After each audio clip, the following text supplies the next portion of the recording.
Une minute pour t'expliquer la puissance de la holding, la team. C'est parti. Donc là, la team, je vais vous indiquer la situation avant la holding.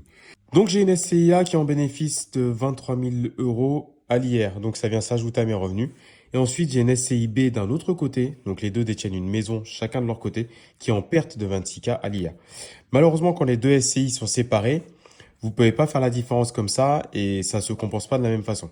Et là, je vais maintenant vous expliquer la puissance de la holding. Lorsque vous avez un système de holding, donc qui est à l'IS, considérez que la holding, c'est ça, c'est la maman. Et ensuite, la holding, en dessous, a ses filles. D'accord? C'est ces deux filles. Ces deux filles, pour se passer de l'argent, il faut absolument qu'elles passent par maman pour communiquer de l'argent à la fille. Parce que c'est la holding qui gère tout le portefeuille en réalité. D'accord?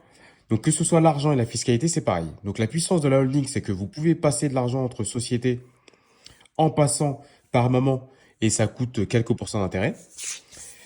Alors que si vous êtes dans ce cas-là, que vous voulez que la SCI passe de l'argent à ici, étant donné qu'il n'y a aucune filiale entre les deux, il n'y a aucun lien entre les deux, lorsque vous sortez de l'argent et que c'est pas chargé, ça c'est soumis à cotisation sociale en fait. Donc du coup, c'est un revenu, voilà. Et vous pouvez pas sortir l'argent comme ça, d'accord?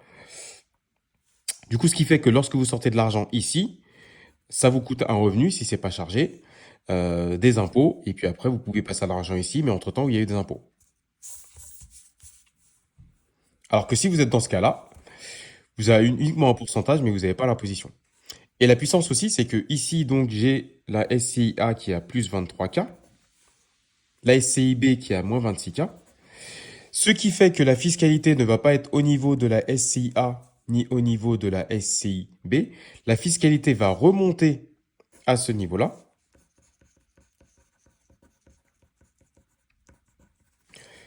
Et du coup, contrairement à tout à l'heure où je ne peux pas compenser en faisant du moins plus, au niveau, par contre, de la holding, donc ça se compense. 26 moins K, je serais même en déficit. Ça fait moins 3K.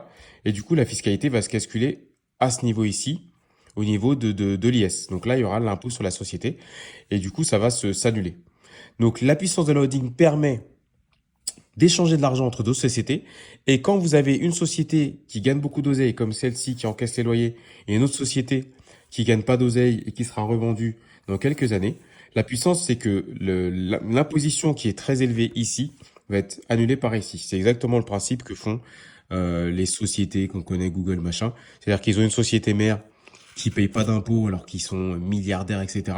Parce qu'en dessous, ils ont des sociétés qui leur servent à faire des investissements et qui dépensent, et du coup, ils n'ont pas beaucoup d'impôts, et ça se vient compenser. Et voilà. N'oubliez pas de vous abonner, la team.